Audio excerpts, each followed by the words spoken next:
बरसात में कुछ बात हुई। इस बार बारिशों ने जो मुझसे सवाल किया, क्या हुआ बरखुरदार, मिजाज आपके कुछ बदले से हैं। और ये क्या बात, बरसों से था जो छुपा कोई, आज वो नजर आया है। क्या बात हुई, आज आपने फिर से कागज कलम उठाया है।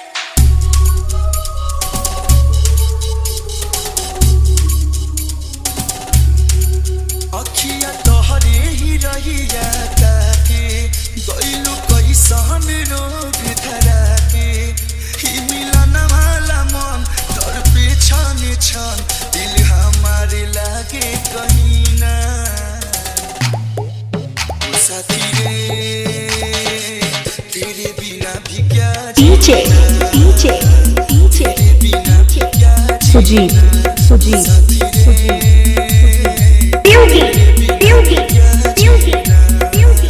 पारनवादा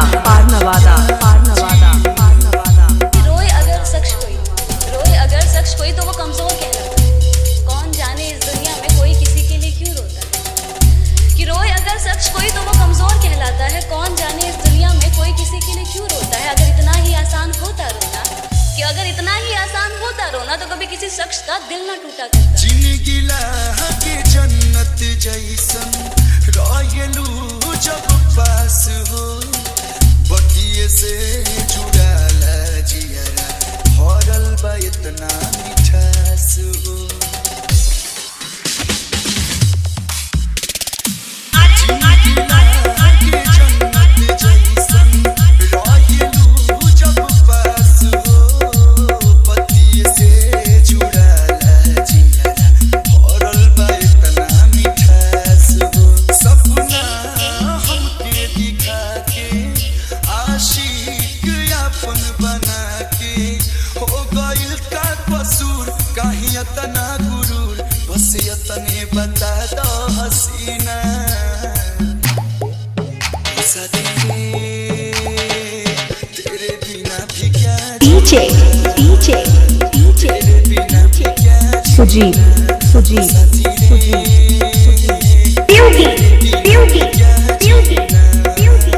पारनवादा पहली नजर में ही उनसे प्यार हुआ, मिलकर उनसे बदला मेरा अंदाज हुआ। न वक्त का होश न समय का ठिकाना था, हमेशा नींद आना बस उन्हीं के ख्वाब देखने का बहाना था।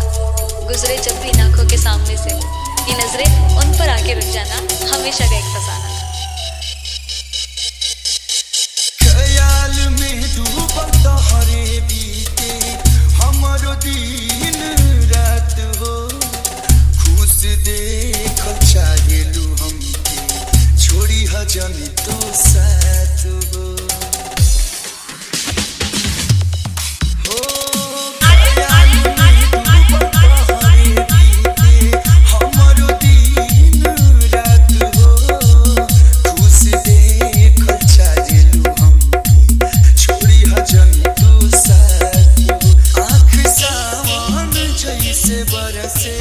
मन मिले खाती तरह से जे नया वेलू नजर हमके लागेला डर दूर कलू से जइहा कहीं ना साथी रे तेरे बिना भी क्या जीना तेरे बिना भी क्या डीजे सुजीत